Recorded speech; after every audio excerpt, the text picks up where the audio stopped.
এই শোনো, তুমি হারাধন কাকুর বাড়ির বিজন নিমন্ত্রণে খেতে গেছিলে, এক্ষুনি আমাকে ফোন করে বললো। আরে আমি বেনানা মন্দানা খাই তো। আরে আমাকে এক্ষুনি ফোন করে বললো। তোমার যদি বিশ্বাস না হয় তুমি ফোন করে দেখো না। আমাকে কেন বলছো? তুমি ফোন করা, দেখি তোমার ফোনটা দাও। ফোন করো। এই যে নাও ফোনটা, নাও ফোন করো তুমি। হ্যালো, কি ধনের নাম? হারাধন কাকা। হ্যাঁ কাকা, হ্যাঁ হারাধন কাকা, হ্যাঁ বলেন।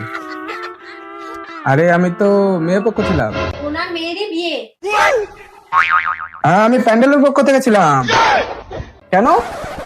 বাস দিলাম, বাস। প্যান্ডেলটা কিভাবে হলো? ঠিক আছে, তাহলে কত টাকা প্লেট বলুন, আমি দাম দিয়ে দেবো। আগে কেন দিয়ে আসোনি খাবারের টাকা? এখন কেন ফোন করছো বাড়িতে? কত, 900 টাকা? ঠিক আছে কাকা, বাদ দেন। একটা মানুষ খেয়েছে, টাকা পয়সা নেওয়ার ব্যাপার নেই এখানে। ঠিক আছে, ঠিক আছে, রাখেন, বাদ দেন। এইভাবে কারো বাড়ি খেয়ে আসবে না। এইভাবে কেউ ফোন করলে আমি শুনবো না, বলে দিচ্ছি। কেন, খেয়েছি তো এর আগে, কত বিয়ের আগে খেয়েছি। তুমি কাজ কাজ করছো। আচ্ছা ঠিক আছে, তুমি এখানে এসো আমার কাছে।